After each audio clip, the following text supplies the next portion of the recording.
Buenos días, ¿qué tal, Paula? ¿Cómo estás? Buenos días, muy bien. ¿Qué tal estamos?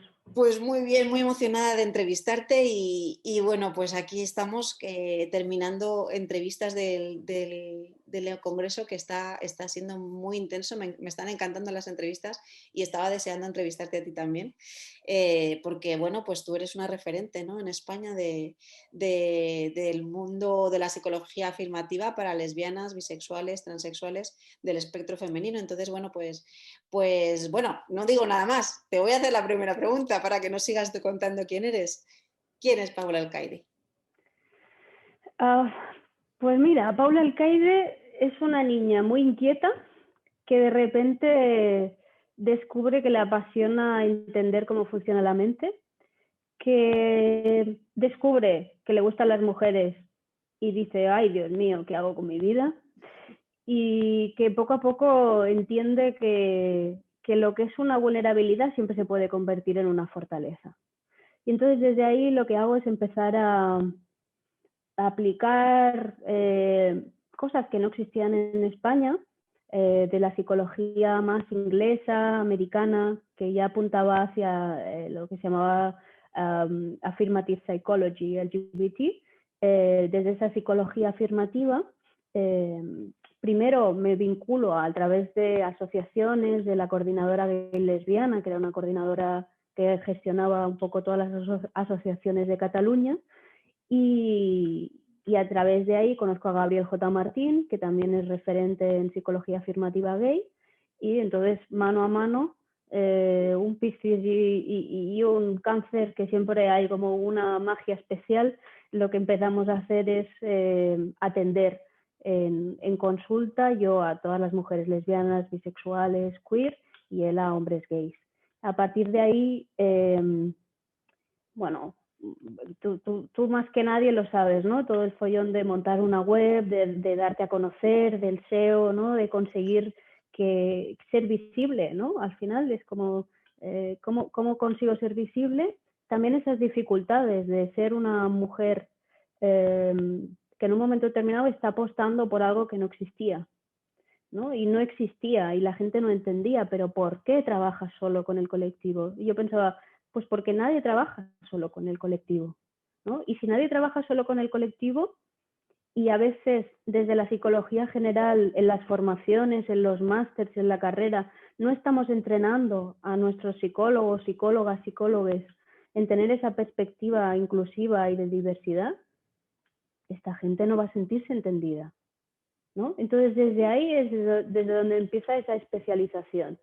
Y en esa especialización, pues bueno, buscando todos los artículos habidos por haber, repensando, haciendo investigación, intentando entender qué era justamente lo que estaba faltando, ¿no? En este entorno de atención psicoterapéutica. Y desde ahí, pues bueno, el recorrido ha sido fascinante. Han pasado 2021, pues no sé, 7 años.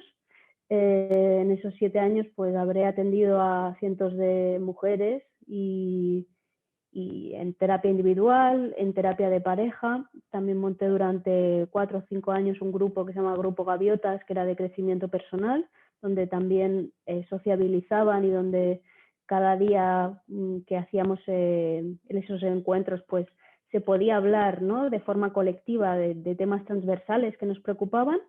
Y hace un añito publico con Editorial Legales Cómo superar un bollodrama, que es un libro, el primero escrito por una psicóloga que aborda para hispanohablantes el tema de las relaciones entre mujeres. Y desde ahí, pues bueno, otro granito de arena. Así que la niña que de entrada no sabía muy bien qué es lo que quería hacer con su vida, pero le apasionaba ayudar a otras personas, pues años después, pues este ha sido un poco mi camino, ¿no? Y a partir de aquí, pues seguir ayudando y seguir estando ahí para entender que nos han tocado la autoestima colectiva como mujeres y como mujeres lesbianas y bisexuales, y que necesitamos a veces un acompañamiento eh, especializado, particular, específico, porque hay cuestiones que hay que entender muy bien antes de intervenir, tanto en individual como en terapia de pareja. Qué interesante lo de la autoestima, ¿cómo has llamado? Colectiva. Colectiva, claro, hay un Sí, estigma interiorizado, ¿no? Entonces ese estigma interiorizado lo que hace es que simplemente esa idea de que nos han entrenado, nos han inculcado que todo el mundo era heterosexual por defecto, ¿no? O por la heteronorma. Por lo tanto, en el momento en el cual nos damos cuenta de que no cumplimos eso, nos entra miedo. Y desde ese miedo lo que generamos es una reestructuración un poco de quién soy, cuáles son mis dudas, qué voy a perder, qué voy a ganar. Y, y eso afecta a la autoestima, ¿no? Afecta al autoconcepto, quién soy, y luego afecta a la autoestima, cómo valoro lo que soy. Y si lo que valoro que soy ha sido degradado socialmente, ha sido castigado, ha sido menospreciado, no entendido, o han habido juicios, prejuicios, estereotipos, pues bueno, ahí hace falta hacer una deconstrucción un poco y ayudar a que nos sintamos bien con nuestra propia autoestima y nos queramos más a nosotras mismas. y qué trabajazo supone y bueno, pues para eso estás, ¿no? Para ir guiándonos a todas, a todos en este camino, porque bueno, también eres profe en el Colegio de Médicos de Madrid, ¿no? Colegio de Psicología, sí, de bisexualidades, en el Colegio de Psicología de Madrid.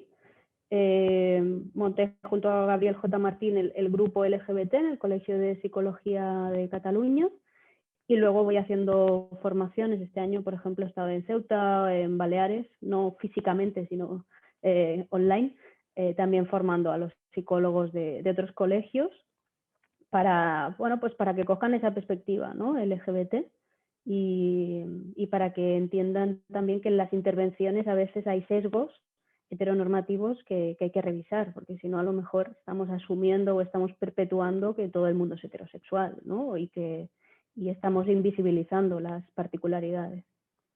¿Y tu experiencia es que en estos talleres que das en el Colegio de Psicólogos, los psicólogos, las psicólogas, psicólogos que se apuntan son del colectivo o también son heterosexuales? ¿Cuál es tu experiencia?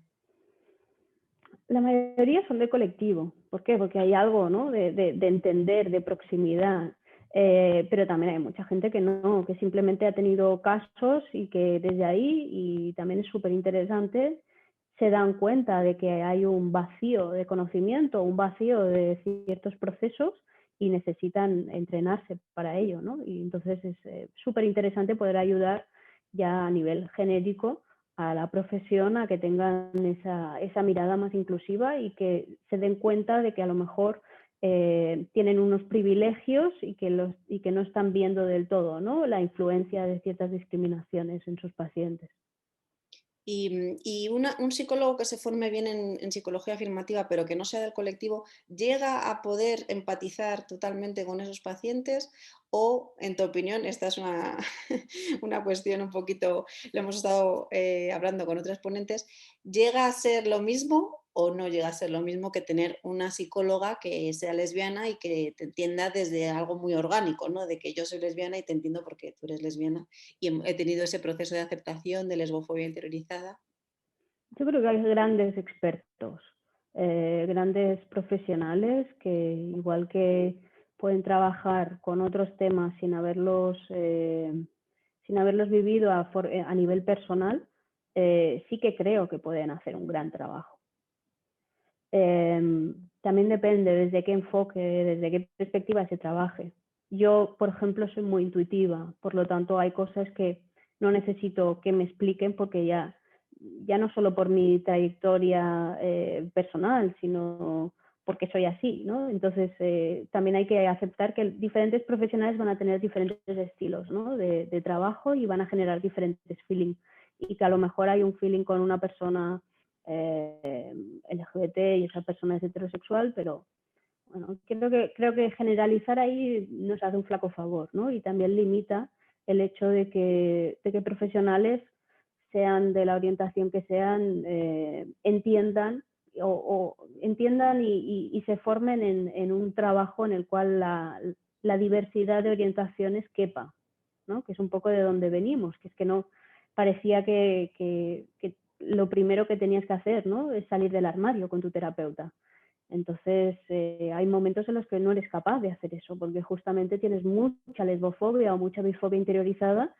Y claro, si en un espacio seguro, si en ese espacio de confianza donde se supone que eres tú, sientes esa vergüenza, esa culpa, esa ansiedad, claro, estamos dificultando, ¿no? Que se genere un buen setting terapéutico, el vínculo terapéutico y por lo tanto ahí no se va a poder avanzar. Desde ahí sí que hay muchas pacientes que, claro, al reconocer especialistas LGBT o que al menos incluyan esa perspectiva, uff, respiran, ¿no? Les baja la ansiedad y piensan, vale, es que me va a entender, no tengo que hacer este sobreesfuerzo, porque hay un momento en el que es un sobreesfuerzo salir del armario con tu terapeuta. Sí, claro, claro. O sea, yo lo que he experimentado es con terapeutas, pues eso, heterosexuales, que al final la mirada diversa no la tienen como tanto en la cabeza, ¿no? O en mi experiencia ha sido así, que esa era una parte como que la entendían, la respetaban, pero tampoco entraban mucho en ella porque no sabían cómo hacerlo, ¿no?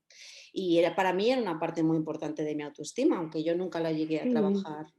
sí, claro, depende de cuáles sean los objetivos terapéuticos, ¿no? A lo mejor estás trabajando algo más a nivel familiar o otras cuestiones y bueno, no entras, ¿no? En mi caso yo sí que al principio de mis intervenciones casi todo lo que me llevaba eran mujeres justamente que iban a hacer que querían, ¿no? Que les acompañaran en ese proceso de autoaceptación, de salida del armario, pero lo que últimamente me llega ya es no solo eso, sino también pues crisis vitales, depresiones, ansiedades que se han disparado con esta pandemia, terapia de pareja, terapia sexual. Por lo tanto, desde ahí, esto es como algo transversal, ¿no? Algo que es como un valor añadido, pero que luego también hay otro tipo de intervenciones que son más, bueno, como cualquier otra persona, ¿no? De crisis vitales puntuales o cambios de decisiones, etcétera. Una vez que ya has generado esa confianza, ¿no? Y ya has pasado por ese, para mí, ese punto tan importante, ¿no? De la aceptación de la sexualidad, pues lo otro, pues al final somos personas como el resto y tenemos el resto de cosas. Pero sí que es verdad que a mí me ha faltado, por ejemplo, eso, ¿no? Que trabajar esa parte para sentir esa confianza también, ¿no? Con ese terapeuta, esa terapeuta que sí, que podías tratar otras cosas, pero una parte muy importante se estaba dejando atrás. No, y no solo eso, sino, claro, maternidades, por ejemplo, no es lo mismo, ¿no? Las maternidades lésbicas, conflictos de pareja, bueno, pues hay, si es una pareja de dos mujeres hay particularidades, ruptura de pareja, claro, o sociabilización, pues a veces hay que entender, ¿no? Cómo es la sociabilización, es decir, hay muchos temas que no tienen exclusivamente que ver con la orientación, pero que están influidos por la orientación, influidos por cómo has construido, ¿no? ese entorno, esa autoestima, esa asertividad. A veces hay problemas de que no ponemos límites o que no creemos que tenemos derechos y tenemos una comunicación más sumisa. Esto está influido también por el aprendizaje del hecho de ser mujeres, de ser lesbianas, bisexuales. Hay algo de ocultación o de control de la información o de ser más herméticas, y esto hay que evaluarlo porque si no nos estamos dejando fuera una parte crucial de quiénes somos, cómo hemos construido nuestro autoconcepto, nuestra autoestima y nuestra sensación de derechos, de límites en el mundo. Jo, eso que dices es un puntazo, ¿eh? Porque la falta de límites yo reconozco como un problema importante en mi vida y en otras, en muchas otras amigas que tengo que también, ¿no? Y bueno, es un trabajazo lo que tú dices, ¿no? Es mucha influencia social que es lo que nos diferencia al resto, ¿no? También me preguntaba una amiga, ¿no? Que por qué tenemos que ir visibilizándonos. Digo, pues es que no lo llevo en la cara puesto, pero es que lo tengo que decir porque es que si no, no existimos. Y asumes que soy hetero cuando realmente no lo soy y nos tenemos que visibilizar porque somos una minoría discriminada, cosa que tú no eres. Entonces, darse cuenta de lo que tú dices, ¿no? De esos privilegios que los heteros tienen y no saben que los tienen, ¿no? Y, en Sí, fin. al final no sé si es visibilizarse o desetiquetarse, es decir, es desetiquetarte como hetero y decir, no, que no soy hetero. Y a partir de ahí, quiero decir, la visibilidad es la espontaneidad al final. Y la espontaneidad es no hacer consciente un proceso que lo has automatizado. Por lo tanto, no se trata de visibilizar, se trata de que dejemos de procesar la información constantemente para estar evaluando si es un entorno seguro, si son personas confiables, si no, que no nos dé ese punto de ansiedad para salir del armario o para decir algo de nuestra cotidianidad, como que fuimos al cine con nuestra novia o que nos gusta no sé quién, o todo eso a nivel para las personas heteros es un proceso inconsciente, es un proceso automatizado, porque no hay un aprendizaje, no hay ahí una barrera de, uy, controla información que eso te puede, tu afectividad te puede poner en riesgo. Por lo tanto, es un proceso consciente en la mayoría de gente del colectivo y se entrena para que deje de serlo y para que haya más espontaneidad, pero tiene un nivel de conciencia y un puntito de ansiedad que no está, ¿no? Si eres heterosexual. Claro, a mí me pasa con el humor. A la hora de hacer bromas, que me gusta mucho hacer bromas, pero claro, mis amigas de las mamás de mi hijo, ¿no? Del cole de mi hijo, son heteros. Entonces, a la hora de hacer una broma sobre lesbianas, siempre es como, ¿lo digo o no lo digo? ¿Se lo tomarán bien? Al final lo suelto, ¿no? Digo, va, pues yo lo suelto. Y si se ríen Es que bien, no y es si no un se ríen, proceso consciente, el ¿no? proceso consciente. O sea, lo haces porque tienes, porque al final, ¿cómo baja la ansiedad? Baja cuando hay exposiciones. ¿No? Esto es muy de psicología, ¿no? Al final, si tú te sube la ansiedad, lo que tienes que hacer es sostenerla.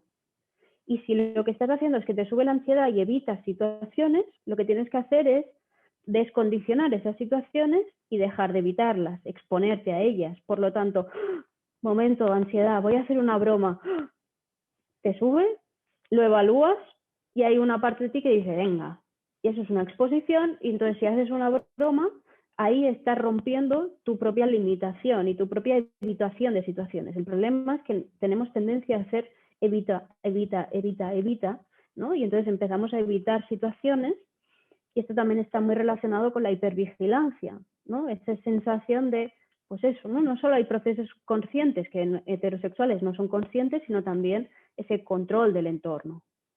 Por lo tanto, esto va generando un desgaste y es ansiógeno, o sea, hay un nivel de ansiedad y niveles de ansiedad, niveles de depresión y niveles de adicciones, consumo de alcohol, eh, en hombres que dicen mucho consumo de sexo para rebajar esa ansiedad. Pero claro, tenemos que entender que esa ansiedad parte de un entorno LGTB fóbico. Si no existiera ese entorno, no tendríamos esos procesos de ansiedad. Efectivamente, por eso tenemos más ansiedad y depresión que el resto de la población. Obviamente hay esa razón de base. Qué interesante todo lo que dices. En fin, Paula, qué maravilla tenerte en nuestro congreso. Estoy encantada. Un placer. Creo que Y nos, además hace años que nos conocemos tú y yo. Sí, sí, sí, desde que Años. empezamos a hablar ya vamos a ver hacer cosas, hicimos un taller juntas un día que viniste a Madrid y bueno, yo creo que esto va a ser el inicio de muchas colaboraciones porque a mí me encanta tu trabajo, ya lo sabes, siempre te lo he dicho y creo que esto se tiene que mover y que llegue al mayor número de personas posible para que sepamos, ¿no? De dónde estamos y nosotras en España también somos privilegiadas, ¿no? Con respecto a otros países que van por detrás, que tienen muchos menos derechos que nosotras. Así que bueno, al final tenemos que ir abriendo camino ahí como podamos. Así que nada, yo cuento contigo, estoy encantadísima, ya te digo, y creo que además nos has preparado una ponencia súper chula, así que si te parece la vemos y la comentamos. Perfecto. Venga. Os voy a contar una historia. Esta historia habla de un adolescente que se pasaba las horas de clase ausente, rebuscando dentro de ella una explicación a por qué no era capaz de dejar de mirar a su amiga, que estaba sentada ahí pupitres más adelante. Había una canción en concreto que la hacía llorar, que la hacía soñar y que la escuchaba en bucle constantemente en aquella época. Era una canción que se llamaba You Are Beautiful, de James Blunt. La escuchaba y ¡pum! Se le aparecía el rostro de la amiga. Meses después, un día, su tutora la llamó al despacho y le dijo, ¿estás bien? Te llevo notando triste muchos meses. Esa adolescente, que no sabía por qué estaba tan triste, la miró y le dijo, estoy enamorada, nerviosa, y es de menganita. ¿Cuál creéis que era la expectativa de aquella adolescente diciendo por primera vez, verbalizando por primera vez que justamente tenía sentimientos por otra mujer, por otra persona, en un contexto en el cual era una escuela, era la tutora? Pues bueno, ansiedad, miedo, rechazo, incomprensión. ¿Cómo poder verbalizar todas aquellas emociones que partían del amor, pero que iban asociadas a una sensación pues de exclusión, de vulnerabilidad, ese miedo a ser diferente, ese miedo a nadie me va a entender, solo me pasa a mí? Enamorada de la amiga, de otra mujer, ¿no? Esas emociones sociales como la culpa, la vergüenza, pesaban a cada segundo que su tutora no contestaba. ¿Por qué? Porque la emoción de la culpa viene al miedo al castigo, la emoción de la vergüenza, son emociones sociales, viene del miedo al abandono, ¿no? Y esa ansiedad sube cuando entendemos que estamos, que esa afectividad, que esos sentimientos nos pueden poner en riesgo porque nos han entrenado socialmente en creer que eso es algo que no forma parte casi, ¿no? A nivel social, cuando sí que forma parte. Pues bien, esa tutora le dijo, te voy a contar una historia. ¿Conoces a tu profesora de historia? Sí, sí la conozco. Bien, pues tu profesora de historia y yo llevamos juntas muchísimos años. Y entonces la tutora le contó sobre su lesbianismo, sobre su proceso de autoaceptación, sobre su trabajo en ese colegio, sobre su historia de amor con otra profesora. En ese momento esa adolescente vio la luz. ¿Por qué? Porque por primera vez no se estaba sintiendo sola. Porque por primera vez estaba entendiendo que no era la única a la que le pasaba eso. Porque por primera vez había encontrado un puntito de luz, alguien que le estaba explicando una historia de amor entre mujeres desde una cercanía, no desde esa idea lejana, ¿no? de las lesbianas, ¿no? De las bisexuales como algo, como si fuera un tema social, como si fuera un tema opinable. No, desde la cercanía, desde esa sensación de que por primera vez había encontrado un referente en ese tema. Y en este sentido, tener referentes es súper importante. Tener anclajes. ¿Por qué? Porque de repente nos hemos entrenado en un mundo heterosexual en el cual no entendemos del todo por qué, pero todos los referentes, o la mayoría, cada vez menos, pero la mayoría de referentes son heterosexuales. Por lo tanto, cuando sentimos que nos atrae, que deseamos o que nos hemos enamorado de otra mujer, lo que normalmente viene a continuación es una sensación de ¿dónde está mi anclaje? ¿Dónde está mi marco de referencia? Porque además nos han entrenado para entender que lesbiana, bisexual, boyera, son palabras que automáticamente se asocian con cosas negativas. Heterosexual es una palabra que se asocia con nada, es neutra, pero lesbiana, que además es una palabra preciosa, lesbiana viene de Lesbos, de la poetisa Safo, que vivía en la isla de Lesbos, o boyera viene de bueyera, esas mujeres fuertes que tiraban de bueyes. Es decir, son palabras, son conceptos que a priori no deberían estar contaminados, pero que socialmente por la LGTB-fobia y por la trayectoria histórica que llevamos de maltrato y de discriminación, son conceptos que nuestro cerebro rápidamente asocia con algo que es inferior a la heterosexualidad. Por lo tanto, lo que genera es esa sensación de miedo, esa sensación de, esto me hace diferente, por lo tanto, si esto me hace diferente al grupo, voy a tener riesgo de exclusión, o riesgo de machaque, o voy a estar en el punto de mira, o van a hablar cosas de mí. Pues bien, ¿por qué os he contado esa anécdota, ¿no? Esa historia? Porque como bien sabéis, pues esa adolescente era yo. Y gracias a unos minutos de conversación, mis sentimientos de culpa, de vergüenza, de confusión, ese momento de estar tan perdida por estar enamorada de otra mujer, se rebajaron. Y entendí en ese momento la importancia del grupo, la importancia de tener a los iguales. Y los iguales, en este caso, es el colectivo LGBTI, pero también los iguales es esa gente que cuando les notificas que te gustan las mujeres sigue estando ahí y te dan a entender y puedes comprobar que hay vínculos que van mucho más allá de sus prejuicios, discriminaciones o de cualquier idea preconcebida o creencias erróneas que hayan podido tener sobre qué es la orientación. Así que esos momentos cruciales de tener a alguien que te dice, te entiendo, he pasado por ahí, entiendo tus dudas, tu ansiedad, pero vas a estar bien, hizo más por mi autoestima de lo que hubiera hecho cualquier otra cosa en aquel momento.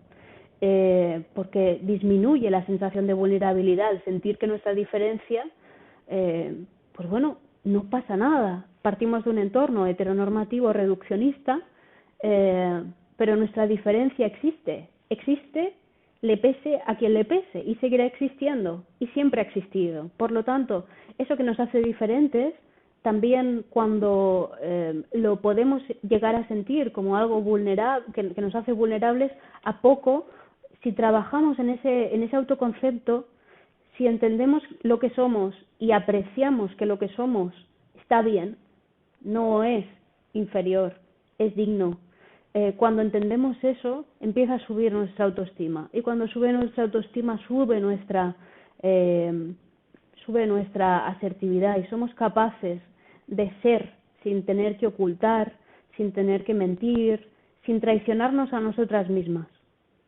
Así que mi vocación ahora, ¿cuál es? Pues que ni la adolescente ni la adulta sientan que deben nada a nadie por ser lesbianas, bisexuales, queer. Bordar en nuestro pecho, ahí donde están los sentimientos, que es a partir de donde parte todo, una de dignidad, y ayudar que otras mujeres, así como muchas mujeres que han ayudado, o que me han ayudado a mí y que han ayudado a otras a lo largo de su vida, sientan que son exactamente lo que deberían ser, sin culpa, sin vergüenza, sin hipervigilancia, sin ocultaciones, con menos miedo y con más orgullo.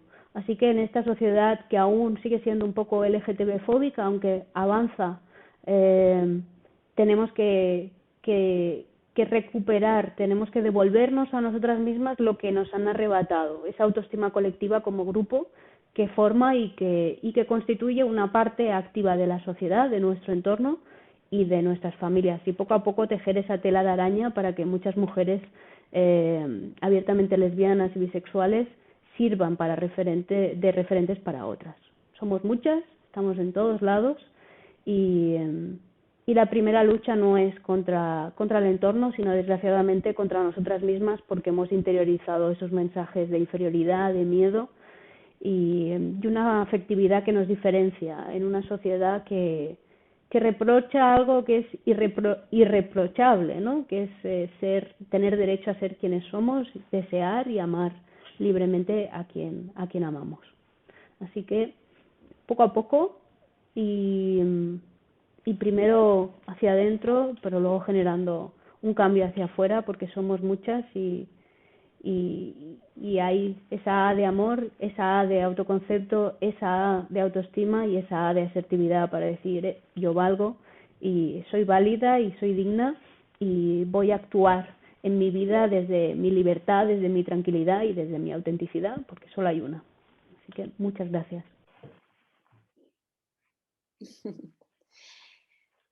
Jo, Paula, pues qué interesante la ponencia, me ha encantado y bueno, me quedo con, pues eso, con la importancia de tener referentes, ¿no? Que cómo nos limita el no tener referentes a los que imitar y a los que aspirar y bueno, en mi caso, pues yo creo que no tenía referentes y en la adolescencia ni siquiera me daba cuenta, ¿no? De que realmente era diferente porque no lo veía, ¿no? No lo veía. Cuéntanos un poquito esa importancia de tener referentes y de ser referente, porque claro, tú te has convertido en referente. Cuéntanos también esa experiencia. Bueno, para mí algo fundamental es como esta tela de araña, ¿no? Y en esta tela de araña en la cual cuando una mujer empieza a aceptar quién es y empieza a quererse tal y como es, genera un mensaje que influye al resto de mujeres, de su entorno, de proximidad, en su familia, va generando una transformación. Entonces, es esa tela de araña, ¿no? En la cual antes hablábamos, ¿no? De la importancia de la visibilidad. No es la importancia de la visibilidad, es la importancia de la dignidad. Y la dignidad es yo también tengo derecho a decirte quién soy. Y yo también soy válida, yo también soy digna. Y esta es mi vida. Y si te gusta bien y si no también. Pero esta es mi vida y solo tenemos una vida. A veces se nos olvida esto, ¿eh? Solo tenemos una. Y solo tenemos una vida como para estar disfrazándonos toda esa vida, ¿no? Que es algo que en consulta también aparece, ese peso, esa carga, ¿no? Es decir, ¿y yo por quién me estoy disfrazando? ¿Yo por quién estoy ocultando? ¿Yo por quién estoy mintiendo? ¿No? ¿Esa persona lo haría por mí? Bueno, hemos asumido, ¿no?, todas esas restricciones de una manera casi natural cuando no lo son. Y el hecho de encontrar a personas que nos digan, pues mira, yo también soy lesbiana, yo también soy bisexual, o a mí también me gustan las mujeres, pues yo también he pasado por esto, o lo que genera es que esa ansiedad baja. Baja porque somos seres sociales y necesitamos el grupo, necesitamos la cercanía emocional, y cuando algo nos genera ese miedo de que nos estamos aislando, de que nos hace diferentes, ese riesgo de exclusión nos hace sufrir mucho, porque somos seres de grupo, ¿no? Por lo tanto, cuando encontramos a un grupo de iguales, lo que genera es un efecto amortiguador en nuestra lesbofobia o en nuestra bifobia interiorizada. Y desde ahí es de donde la autoestima colectiva vuelve a subir. Por lo tanto, es fundamental hacer un trabajo a nivel individual y de pareja, pero también es fundamental hacer un trabajo colectivo, ¿no? Y un trabajo grupal, y justamente apoyar a este cambio de paradigma que estamos estableciendo en las últimas décadas, y seguir ahí, a pesar de las resistencias que haya, a pesar de movimientos que repitan aquellas barbaridades que se repetían años merece la pena, ¿no? Seguir trabajando para que al final nuestra autoestima colectiva suba y nuestro estigma baje, ¿no? Y al final es una cuestión no son derechos, es eliminar las discriminaciones. Y qué importante eso que dices, ¿no? Los grupos de pertenencia que al final una persona heterosexual nace a la vida y sale a la vida y tiene su grupo de pertenencia, pero es que nosotras los tenemos que buscar, los tenemos que crear, porque no existen en nuestro entorno, ¿no? Es algo como artificial que tiene que crearse porque es una necesidad básica del ser humano, ¿no? Sí, hay un esfuerzo, ¿no?, en eso. Entonces hay un esfuerzo que a la larga es muy interesante, porque lo que dicen los estudios es que a la larga nuestra satisfacción con la vida, nuestra resiliencia es muy fuerte, ¿no? Ahí. Y es muy fuerte porque hemos hecho un proceso de revisión, pero también de revisión de vínculos. Y en esa revisión de nuestros vínculos, al final generamos una autenticidad con la gente.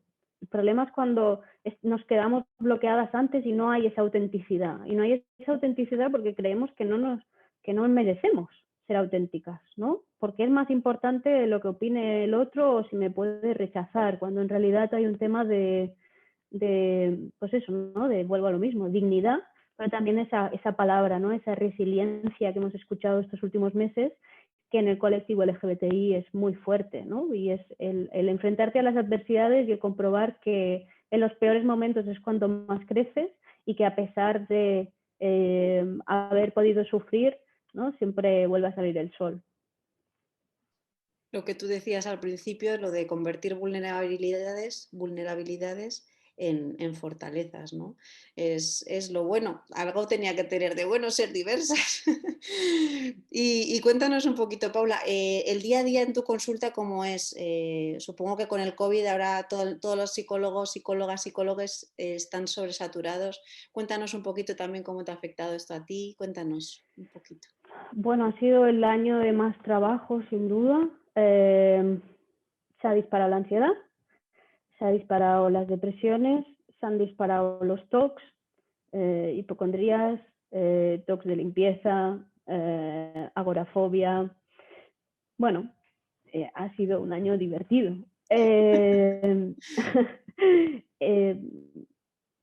Claro, mi día a día es muy, muy diverso, justamente, ¿no? Porque puedo estar atendiendo una terapia de pareja de un problema de dos mujeres que están casadas y que a lo mejor tienen un problema de falta de deseo sexual, o puedo atender una pareja que están pasando por una crisis en la cual están replanteándose el modelo relacional, o puedo atender a una mujer que a lo mejor llevo desde hace muchísimo tiempo, que ahora está en una crisis vital por X o por A, una ruptura de pareja, alguien que diga necesito trabajar mi asertividad para salir del armario en el trabajo o con la familia.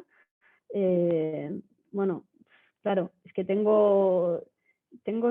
mis consultas son muy variadas y son muy variadas porque al final, por mucho que yo esté especializada, yo trabajo con mujeres muy diversas también, ¿no? Entonces, esas mujeres, cada cual viene con una demanda concreta y ahí lo importante es, primero, que sientan que son válidas, que lo que les pasa, a veces necesitan sentir que lo que les pasa no solo les pasa a ellas, sino que también hay algo que es muy común y que nuestras problemáticas vitales a veces nos parecen muy originales, pero se van repitiendo y luego esa sensación como de escucha incondicional, de en este espacio no vas a ser juzgada, vas a ser entendida, ¿no?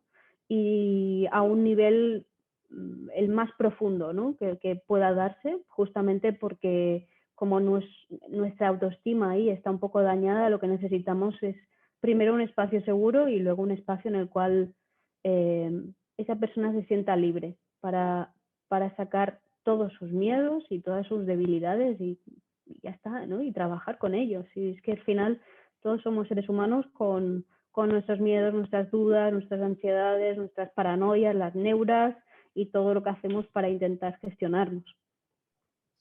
Al final es eso, que nos une ser lesbianas y un proceso que tenemos que hacer ahí, pero nada más. O sea, el resto somos, pues cada una venimos de donde venimos y también eso genera una dificultad, ¿no? A la hora de conocer gente afín a ti, o por lo menos a mí me ha pasado que me ha costado mucho tiempo conocer gente que le interese lo mismo que a mí, porque he conocido a gente por ser lesbiana, pero por ser lesbiana pues es como si un hetero conoce a un hetero, pues a saber si tienen compatibilidad, ¿no?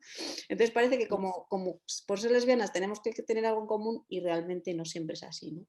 Bueno, tenemos un punto en común, pero a partir de ahí hay que seguir descubriendo, ¿no? ¿Quién es esa persona más allá de?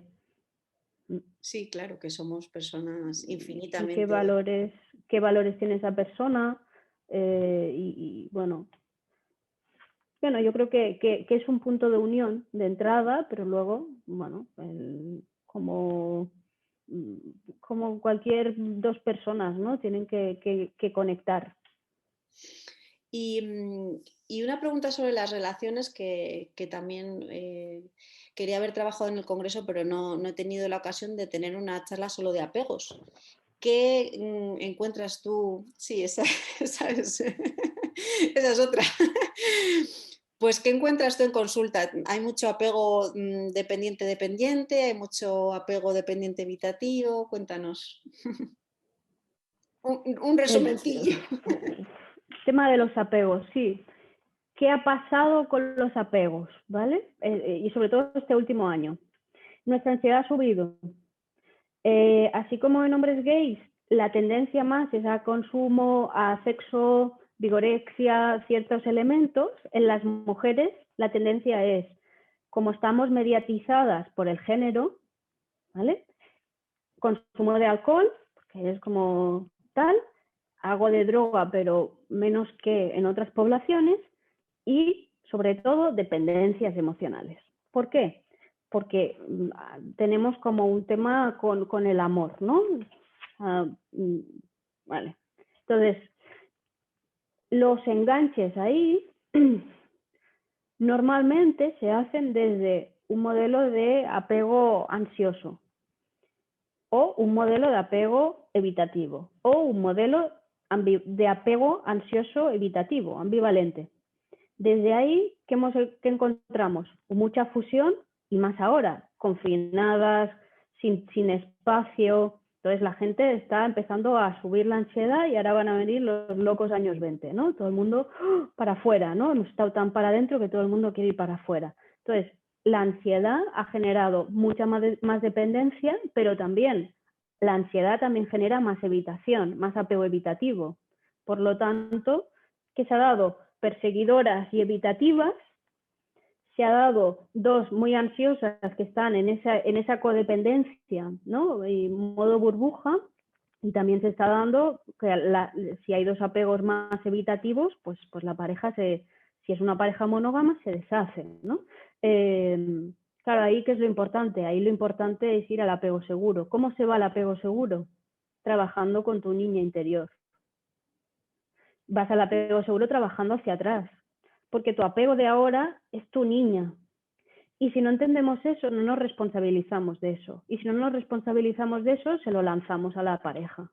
Entonces ahí lo que hay que hacer es una revisión de cuál es tu herida y qué herida del pasado se te está activando. Y si no trabajamos a ese nivel, esas heridas se van reproduciendo con esta o con otra pareja. ¿Por qué? Porque al final eres cómo me hago cargo de mi niña interior que ha sido dañada o que necesitaba algo que no se lo dieron o que está buscando evitar o que... Entonces, sí, tema muy interesante porque es un tema fundamental en cómo nos vinculamos con las otras personas y qué buscamos, ¿no?, en esas otras personas, y a veces lo que buscamos es una salvación, es una seguridad, son muchas cosas que cuando aprendemos que nos lo podemos dar nosotras a nosotras mismas, dejamos de sobrecargar las relaciones con eso. Pues nada, te voy a tener que decir que vamos a tener que organizar un taller sobre apego, sobre dependencias, así que te ficho, te apunto en la agenda y Vale. organizamos próximamente un taller para nuestras chicas que nos estén viendo, que este es un temazo. A mí, desde que descubrí los apegos, creo que mis relaciones han cambiado mucho, han mejorado mucho, porque cuando pones conciencia en esos procesos internos, pues siempre aprendes un montón y siempre, pues eso, desde dentro, ¿no? Desde no echar la culpa afuera, la mierda afuera, sino trabajarse y bueno, pues entonces guárdame el huequito para organizar Vale, este cursito y ya lo anunciaremos, si te parece, próximamente. A lo mejor perfecto. esta noche, cuando nos reunamos para dudas y preguntas que pueda tener las espectadoras para ti sobre la ponencia, que hemos hablado tela de cosas, Sí, pues nada, a lo mejor lo podemos decir esta noche. ¿Qué te parece? vale, perfecto. Venga. Pues mil millones de gracias por tu tiempo, Paula, y nada, a seguir con el A ti. trabajo maravilloso que haces y nada, encantada de tenerte conmigo en el Congreso. Encantada de todo el trabajazo que estás haciendo. Jo, muchas gracias, la verdad es que está siendo un trabajazo, pero creo que va a salir una cosa muy chula. Así que nada. Un besito, Pues Paula. un abrazo a todas las espectadoras. Chao. Igualmente. Chao.